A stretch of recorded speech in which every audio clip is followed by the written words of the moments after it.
Hello friends, welcome back to my channel. आज की इस वीडियो में देखिए हम इसी ब्लाउज की कटिंग देखने वाले हैं। तो ये सामने से इसका लुक इस तरह से है और ये देखिए साइड से इस तरह से ये दिख रहा है और साथ ही ना इसके पीछे में मैंने चौकोन गला बनाया हुआ है। तो हम ना इसी ब्लाउज की कटिंग देखेंगे। ये 4 टक्स बेल्ट वाला ब्लाउज है। तो किस तरह मैंने इसकी कटिंग की है चलिए देखते हैं। तो यहाँ पर देखिए ये 4 ब्लाउज है। चारों ब्लाउज ना सेम ही नाप के हैं और चारों के पीछे ना हमें चौकोन गला ही बनाना है। तो मैंने चारों ब्लाउज की कटिंग एक साथ की है। तो किस तरह मैंने चारों ब्लाउज की कटिंग एक साथ की है वो मैं आपको बताती हूँ। तो सबसे पहले हम क्या करेंगे, इसे साइड कर लेंगे और अस्तर ले लेंगे। अस्तर 4 लिए हैं मैंने, 90 सेंटीमीटर उन्हें धोकर प्रेस कर लिया है। सबसे पहले ना हम ये रेड वाले अस्तर पर पहले ब्लाउज के नाप की मार्किंग कर लेंगे। तो इसे इस तरह से ना डबल फोल्ड करके बिछा लिए हैं। ऐसे डबल फोल्ड करके इसे बिछा लेना है और नीचे पर ना एक लाइन बना लेनी है इस तरह से। अभी सबसे पहले ना हम ब्लाउज की लंबाई नापेंगे। तो जो भी आपके पास पुराना नाप का ब्लाउज है ना उसे इस तरह से ले लीजिए और कंधे की सिलाई से ना जो पीछे डाट की सिलाई है वहां तक इसे हल्का सा खींचते हुए नाप लीजिए।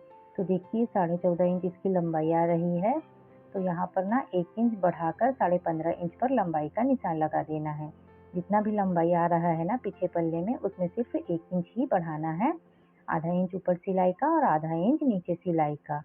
तो इस तरह से देखिए लंबाई का निशान लगा लिए हैं। अभी देखिए हम जो ना ये गले के नीचे पट्टी होती है उसे नाप लेंगे। तो यहाँ पर देखिए आपके ब्लाउज में जितना भी आता है ना रेडी उसमें सिर्फ 1 इंच प्लस कर देना है।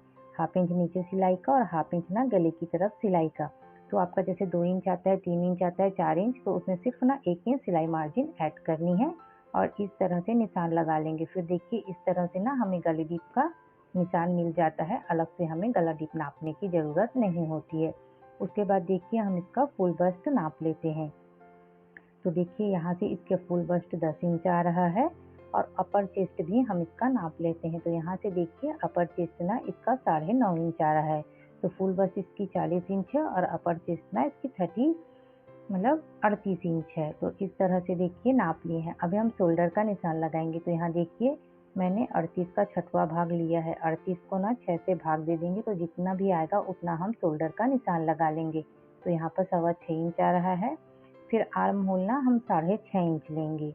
6.25 इंच हमने शोल्डर लिया है ना तो उसमें 2 पॉइंट बढ़ाकर 6.5 इंच पर आर्म होल का निशान लगा देंगे। उसके बाद देखिए यहाँ पर हम 9.5 इंच पर चेस्ट का निशान लगाएंगे। क्योंकि ब्लाउज से हमने नापा था तो यहाँ पर 9.5 इंच आया था। तो हम यहाँ पर कुछ भी बढ़ाएंगे या घटाएंगे नहीं, सिर्फ 9.5 इंच पर निशान लगा देंगे। उसके बाद देखिए हम इसकी कमर नाप लेंगे।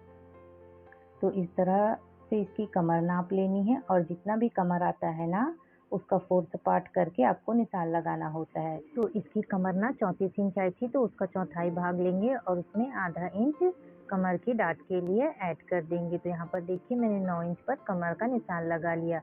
फिर ये फिटिंग वाली लाइन को ऐसे मिला देंगे और इसके बाहर ना हम 1.5 इंच एक्स्ट्रा सिलाई मार्जिन ले लेंगे। तो आप इस मार्जिन को ना 1 इंच भी ले सकते हैं और 2 इंच भी ले सकते हैं। तो ये हमारी एक्स्ट्रा सिलाई मार्जिन हो गई। अभी देखिए हम शोल्डर स्ट्रिप कितनी रखनी है वो नाप लेते हैं। तो देखिए जो सिला हुआ ब्लाउज होता है ना उसमें इस तरह से शोल्डर पट्टी को नाप लेना है और जितना भी आता है ना उसमें क्या करना है 1 इंच सिलाई का बढ़ा देना है। तो इसका ना 2 इंच आ रहा था लेकिन मैं इसे 2.5 इंच रख रही हूँ, इसलिए यहाँ पर देखिए मैंने 3.5 इंच पर ना शोल्डर पट्टी का निशान लगा लिया है। तो आपके भी रेडी ब्लाउज में जितना आता है ना इसी तरह से शोल्डर पट्टी का निशान लगाना होता है और 1 इंच सिलाई मार्जिन ले लेना होता है। फिर इस तरह से देखिए इस लाइन को ऐसे सीधे कर देंगे तो ये हमारा चौकोर गला बन गया है। अभी देखिए हम आर्म होल में शेप लगाएंगे। तो पीछे के आर्म होल के शेप के लिए ना मैं यहाँ से 1.25 इंच पर निशान लगा लेंगे और पीछे आर्म होल का शेप दे देंगे। उसके बाद क्या करेंगे, इस तरह से टेप रख लेंगे और इसका सेंटर निकाल लेंगे। फिर इन तीनों लाइनों को ना इस तरह से मिला देंगे तो ये हमारे पीछे पल्ले के आर्म होल का शेप हो जाएगा। तो इसी तरह से ना आपको शेप दे देना है। तो बहुत आसानी से ना इस तरह से पीछे आर्म होल का हमारा शेप बन जाएगा। तो ये हमारा बैक पार्ट हो गया है। अभी देखिए इसकी कमर 34 इंच है और इसका सीना 38 इंच है। इस तरह से मैंने लिख दिया है ताकि ये आराम से दिखे। अभी ना हम यहाँ से 2 पॉइंट डाउन कर देंगे, थोड़ा सा कंधे की तरफ इसे झुका देंगे क्योंकि हमारा कंधा जो होता है ना वो एकदम सीधा नहीं होता, हल्का सा ना गले से ना कंधे की तरफ झुकाव होता है, इसलिए हम इसे ना सिर्फ 2 पॉइंट इस तरह से कंधे की तरफ झुका देंगे। तो ये हमारे पीछे पल्ले की पूरी ड्राइंग हो गई है। तो मैं यहाँ पर बैक लिख देती हूँ और आर्म होल को ना हम बाद में चेक करेंगे। इससे पहले देखिए यहाँ पर हम आस्तीन की कटिंग करेंगे और इस तरफ ना हम सामने पल्ले की कटिंग करेंगे। तो यहाँ पर भी देखिए नीचे ना कपड़ा ऊपर नीचे है तो सीधी लाइन बना लेनी है और यहाँ पर 1/2 इंच है ना जो वो हुक बटन के लिए छोड़ देना है। तो ये 4 डॉट ब्लाउज है ना, इसलिए मैं यहाँ पर 1/2 इंच हुक बटन का ले रही हूँ। अगर ये कटोरी ब्लाउज होता तो यहाँ पर मैं 1/2 इंच हुक बटन का नहीं लेती। तो 4 डॉट ब्लाउज में ना इस तरह सामने से आधा इंच आपको हुक बटन का लेना ही है। अभी देखिए हम लंबाई का निशान लगाएंगे। तो पीछे पल्ले में ना सिर्फ हमने 1 इंच बढ़ाया था, लेकिन सामने पल्ले में ना हम 2.5 इंच बढ़ाएंगे। 1 इंच देखिए कमर की तरफ, कमर और जो कंधे की तरफ सिलाई है उसका बढ़ाना है। 1 इंच ना यहाँ से जब हम बेल्ट पार्ट जोड़ेंगे उसका बढ़ाना है और आधा इंच जो होता है ना वो जब हम डाट लगाते हैं उसका बढ़ाना है। तो टोटल सामने पल्ले में ना हमें 2.5 इंच बढ़ाना है। ठीक है ना, देखिए आधा इंच कमर की तरफ दबेगा, आधा इंच कंधे की तरफ दबेगा। 1 इंच यहाँ से जब बेल्ट लगाएंगे तब चला जाएगा और जो आधा इंच रहेगा ना यहाँ पर जो 2 डाट लगती है, एक इधर सिलाई की तरफ और एक हुक बटन की तरफ, उसका रहेगा। तो सामने पल्ले में ना टोटल हमें 2.5 इंच ही बढ़ाना है। तो जब भी आप कोई भी साइज का बेल्ट ब्लाउज बनाए तो पीछे पल्ले में 1 इंच और सामने पल्ले में ना 2.5 इंच बढ़ाना ही है। अभी देखिए यहाँ से हम शोल्डर का निशान लगा लेंगे। तो जितना हमने सामने पल्ले में लिया है ना शोल्डर 6.25 इंच, उतना ही हम सामने पल्ले में लेंगे। उसके बाद देखिए आर्म होल भी हमने 6.5 इंच लिया है, क्योंकि हमने पीछे पल्ले में भी 6.5 इंच आर्म होल लिया। यहाँ से हम 1/4 इंच पर एक निशान लगा देंगे और ऐसे सामने आर्म होल का शेप दे देंगे। तो देखिए पीछे के लिए मैंने 1.25 इंच में शेप दिया है और सामने के लिए 1/4 इंच पर। अभी देखिए हम बेल्ट की कटिंग करेंगे। तो आपके पास जो सिला हुआ ब्लाउज आता है ना नाप का, उसी से इस तरह से बेल्ट को नाप लीजिए। तो इसमें जितना भी अपना रेडी तैयार बेल्ट होता है ना उसमें 1 इंच हमें सिलाई मार्जिन ऐड करना होता है। तो देखिए इसका रेडी बेल्ट ना 2.5 इंच पर है, तो यहाँ पर मैं 3.5 इंच पर बेल्ट का निशान लगा रही हूँ। दोनों तरफ सिलाई का आधा इंच हमें मिल जाएगा, इसलिए हमने 1 इंच ना बेल्ट में बढ़ाया है। जितना भी हमारा रेडी बेल्ट है ना उसमें हमने 1 इंच बढ़ाया है, ठीक है ना। तो इस तरह से देखिए ये हमारा बेल्ट हो गया। अभी यहाँ से देखिए 1/4 इंच पर हम निशान लगा लेंगे और इस तरह से ना इसे बेल्ट का शेप दे देंगे। तो ये हमारा बेल्ट हो गया रेडी तैयार। अभी देखिए फ्रेंड्स यहाँ से हम चेस्ट को नापेंगे। तो इसकी चेस्ट कितनी आई थी 9.5 इंच, लेकिन इसका फुल बस्ट कितना था 10 इंच। तो यहाँ से हम 10 इंच लेंगे, ठीक है ना। पूरा फुल बस्ट के हिसाब से ही हम यहाँ पर 10 इंच पर निशान लगाएंगे और आधा इंच ना हम डाट के लिए बढ़ा देंगे। तो जो हमारे आर्म होल के पास 4 डॉट ब्लाउज में एक डाट होती है ना, उसके लिए आधा इंच यहाँ से मैंने बढ़ा दिया है। तो ये टोटल मैंने 10.5 इंच पर यहाँ पर निशान लगा दिया है, ठीक है ना। अभी जितना हमने 10.5 इंच चेस्ट के पास लिया है ना उतना ही कमर के पास 10.5 इंच लेंगे और ये फिटिंग वाली लाइन को ऐसे मिला देंगे। उसके बाद एक्स्ट्रा सिलाई मार्जिन ले लेंगे, जितना पीछे पल्ले में लिए हैं उतना ही सामने पल्ले में सिलाई मार्जिन ले लेंगे और इसे भी इस तरह से सीधी लाइन बना लेंगे। तो ये हमारी सिलाई मार्जिन हो गई। अभी देखिए यहाँ से 3.5 इंच शोल्डर पट्टी ले लेंगे और सामने गले को 6.5 इंच टीप रख रही हूँ मैं। आप अपने हिसाब से कम ज़्यादा रख सकते हैं। फिर यहाँ पर देखिए गले की चौड़ाई नाप लेंगे। तो ऊपर जितना आता है ना नीचे भी हमें सेम निशान लगाना है और इस तरह से देखिए गले को शेप दे देंगे। तो यहाँ पर ना आप कोई सा भी गला बना सकते हैं। उसके बाद यहाँ देखिए 2 पॉइंट इस तरफ से झुका देंगे कंधे की तरफ, गले की तरफ से ना कंधे की तरफ 2 पॉइंट झुका देना है। तो इस तरह से देखिए नाप लगा लिए। अभी हम यहाँ पर देखिए बस्ट पॉइंट का निशान लगाएंगे। तो आपके तैयार ब्लाउज में जितना भी बस्ट पॉइंट आता है ना उसमें 1/2 इंच प्लस करके निशान लगाना है और यहाँ से यहाँ देखिए कितनी दूरी रखना है। तो जो फुल बस्ट होता है ना उसका 10वां भाग लेना है। तो इसका फुल बस्ट 40 इंच है, तो मैंने 10वां भाग लेकर 4 इंच पर निशान लगाया और इस लाइन को ऐसे सीधा कर दिया है। देखिए यहाँ पर हम 3 इंच लंबी डाट रखेंगे।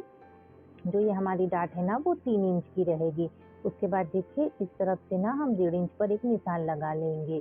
तो ये ना 38, 34, 36, 38 साइज तक आप 1.5 इंच ले सकते हैं। उसके बाद आप 2 इंच ले सकते हैं। उसके बाद देखिए यहाँ से ना 1 इंच ऊपर लेके ऐसे डॉट डॉट लाइन बना लेनी है। जो मेन डाट थी ना वहाँ से मैंने 1 इंच ऊपर लेके ऐसे निशान लगा लिया। फिर यहाँ पर देखिए जो सेंटर में है वहाँ टेप को 1.25 इंच पर रखकर दोनों तरफ हम निशान लगा लेंगे। तो ये हमारी ना तीनों डाट हो गई। तो देखिए यहाँ से मैंने ना मेन डाट है वहाँ से 1 इंच ऊपर लिया, फिर दोनों तरफ 1.25 इंच करके निशान लगा लिया है। अभी देखिए इस निशान को इधर ऐसे मिला देंगे तो ये हमारी दूसरी डाट हो जाएगी और इस डाट को हम सीधा ही रहने देंगे। तो ये हमारी 3 डाट हो गई है। अभी हम ना चौथी डाट आर्म होल के साइड लगाएंगे। तो यहाँ पर से देखिए जब प्रिंसेस कट बनाते हैं ना तो ऐसे सेंटर लेते हैं, तो इस वाले सेंटर को लेना है और यहाँ से यहाँ ना 1.25 इंच पर एक निशान लगा लेना है। ठीक है ना, जो कमर की तरफ से लगाए हैं ना डाट लंबी वाली, वहाँ से 1.25 इंच गैप लेना है और यहाँ से ना इसकी लंबाई 3 इंच लेनी है। तो ये हमारी चौथी डाट हो जाएगी। ठीक है ना, तो इस तरह से चारों डाट का निशान लगा लेना है। तो ये हमारे डाट का निशान हो गया है। अभी देखिए हमें ना आस्तीन का आर्म होल कितना लेना है हम चेक कर लेते। तो यहाँ से इस तरह से टेप को रखिए। तो देखिए ये 8 इंच आ रहा है ना, तो हम आस्तीन की चौड़ाई 8 इंच ही लेंगे। अभी हम ना आर्म होल चेक कर लेते हैं। तो यहाँ सिलाई का 1/2 इंच छोड़ देंगे और उसके बाद ना यहाँ 1/2 इंच आगे से ना हमारी आस्तीन जुड़ेगी। तो यहाँ पर ऐसे डॉट डॉट करके निशान बना लेंगे और यहाँ ना हमारा कितना आर्म होल आया था 18 इंच, तो इसे चेक कर लेंगे। तो देखिए बिल्कुल 9 इंच आ रहा है, तो अभी हम इसमें कुछ भी नहीं करेंगे। अगर ये कम ज़्यादा होता ना तो जो आर्म होल की लाइन है उसे हम थोड़ा सा बढ़ा लेते या कम कर लेते। इस तरह से एडजस्ट कर लेते आर्म होल को। ठीक है ना, तो ये अभी हमारा सही है, तो हम कुछ भी नहीं करेंगे। अभी देखिए ये हमारा सब हो गया है ना, तो इसे साइड हटा देते हैं और ना जो मेरे पास 3 ब्लाउज अलग है ना उसको मैं बिछा लेती हूँ। यहाँ से हम आस्तीन की कटिंग करेंगे तो हमारी आस्तीन 9.5 इंच है तो आ जाएगी। तो अभी देखिए अभी हम इसे साइड कर देते हैं और जो हमारा 3 अस्तर और था ना उसे हम एक के ऊपर एक इस तरह से अच्छे से सेट करके रख लिए हैं। तो पहले ना अस्तर को आप तीनों को इस तरह से डबल फोल्ड करके सेट कर लें। अगर आपके पास एक ही नाप का ब्लाउज आता है तो अगर आपके पास एक ही ब्लाउज है तो आप ना बस जैसे मार्क किए हैं वैसी कटिंग कर ले। फिर देखिए जिसमें मैंने निशान लगाया है ना उस अस्तर को इसके ऊपर अच्छे से सेट करके रख दूंगी और पिन्स लगाकर ना इसे अच्छे से सेट कर लूँगी ताकि कपड़ा हमारा इधर-उधर ना हो। तो इस तरह से देखिए पिन्स लगाकर मैंने इसे सेट कर लिया है। अब हम इसकी कटिंग कर लेंगे। तो अगर आपके पास ना एक ही नाप के ब्लाउज आते हैं 2, 3 या 4 तो आप इस तरीके से ना बहुत कम समय में उसकी कटिंग कर सकते हैं। एक अस्तर पर आप पूरा निशान लगा लीजिए, उसके बाद जितने भी ब्लाउज होते हैं ना उसे अच्छे से सेट करके उसकी कटिंग कर लें। तो इस तरह से देखिए चारों ब्लाउज के पीछे पल्ले की कटिंग हो गई है। तो यहाँ फिटिंग के निशान के पास एक कट लगा देंगे और ये जो गला है ना वहाँ पर भी हम एक कट लगा देंगे। तो चारों ब्लाउज में ना इस तरह से निशान आ जाएंगे। उसके बाद क्या करेंगे देखिए ये जो गला डीप है ना उसको हम चारों ब्लाउज में इस तरह से उठा लेंगे निशान को, ताकि हमें पता रहे हमारा गला डीप इतना ही है। तो देखिए मैंने कम समय में ना चारों ब्लाउज के पीछे पल्ले की कटिंग एक साथ कर ली है और इस तरह से ना आप भी कम समय में इसी तरीके से ब्लाउज की कटिंग कर सकते हैं।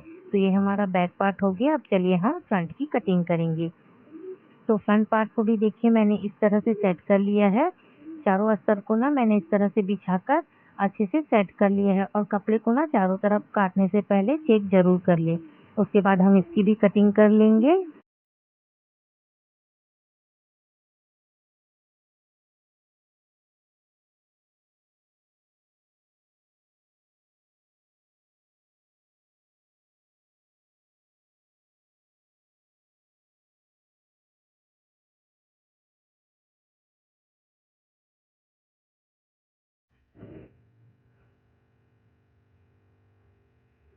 तो देखिए इसकी कटिंग कर लिया। अब यहाँ फिटिंग के पास ना एक कट लगा देंगे और उसके बाद हम बेल्ट की कटिंग कर लेंगे।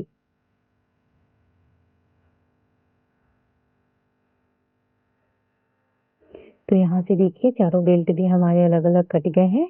अभी हम इसे साइड रख देते हैं। उसके बाद देखिए हम यहाँ पर डाट कितनी लेंगे। तो यहाँ ऊपर 1/2 इंच ना ऐसे डॉट डॉट लाइन बना लेंगे। यहाँ से हमारा बेल्ट जुड़ेगा। उसके बाद देखिए जो भी हमारे पास ना फिटिंग का ब्लाउज है उसे ले लेंगे और ये जहाँ से बेल्ट जुड़ा है ना वहाँ पर नाप लेंगे। तो इस तरह ना इसे हल्के से खींचते हुए नापेंगे। तो देखिए यहाँ कितना आ रहा है 9 इंच आ रहा है। जो हमारी कमर है ना उससे ये 1/2 इंच बढ़कर आ रहा है। तो यहाँ पर देखिए 9 इंच आया। तो टेप को ना यहाँ 9 इंच पर रख लेंगे। इस तरह से देखिए टेप को 9 इंच पर रख लेंगे और ऐसे नाप लेंगे। तो 1/2 इंच ऊपर से नाप लेंगे। इस तरह से 9 इंच हो गया और ये जितना भी बच रहा है ना उसे यहाँ पर डाट लगा देंगे। तो यहाँ पर देखिए 1.25 इंच बच रहा है। तो 1.25 इंच को ना दोनों तरफ आधा-आधा करके निशान लगा लेंगे। एक तरफ 1 इंच में एक लाइन कम और एक तरफ 1 इंच में एक लाइन कम। इस तरह से ये डाट का निशान लगा लेंगे। तो ये डाट ना परफेक्ट आपकी निकल जाएगी। उसके बाद देखिए इस तरह से इस डाट को मिला देंगे तो यही ना हमारी फर्स्ट और मेन डाट होती है।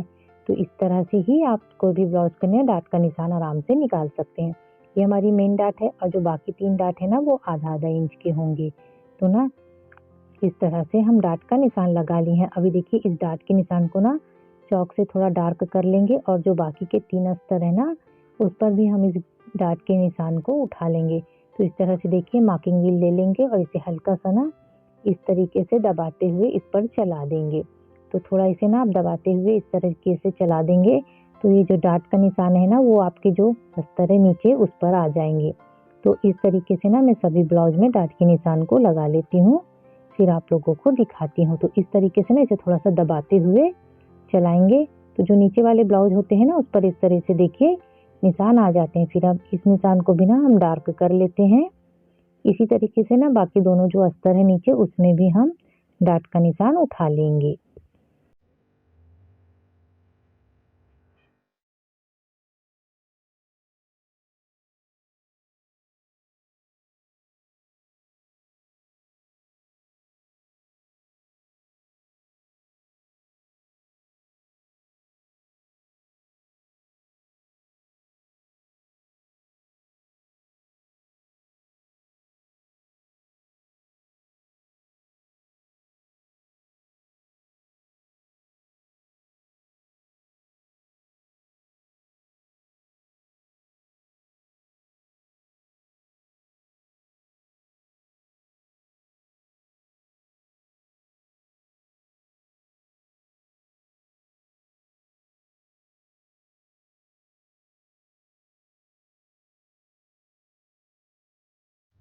तो देखिए चारों ब्लाउज में ना मैंने डाट के निशान को ले लिया है और इस तरह से देखिए बहुत आसानी से कम समय में हमारे सामने पल्ले की भी कटिंग हो गई। अभी हम आस्तीन की कटिंग करेंगे तो यहाँ पर कपड़े को ना मैंने 4 फोल्ड करके बिछा लिया है और लाल वाला कपड़ा थोड़ा छोटा था इसलिए मैंने इस कलर के कपड़े को लिया है। यहाँ से लंबाई देखिए मैंने 9.5 इंच ली है क्योंकि इसकी लंबाई 8.5 इंच है और इससे ना आर्म होल शेप देने के लिए मैंने 3.25 इंच डाउन किया है। यहाँ से भी 3.25 इंच लिए हैं और यहाँ पर एक सीधी लाइन बना लेंगे। उसके बाद देखिए जो ब्लाउज है ना उसके पीछे पल्ले को ले लेंगे और इस तरीके से इसे ना टेप रख कर नाप लेंगे। तो यहाँ पर कितना आ रहा है 8 इंच। तो हम जो हमारे आस्तीन की चौड़ाई है ना उसे 8 इंच ही लेंगे।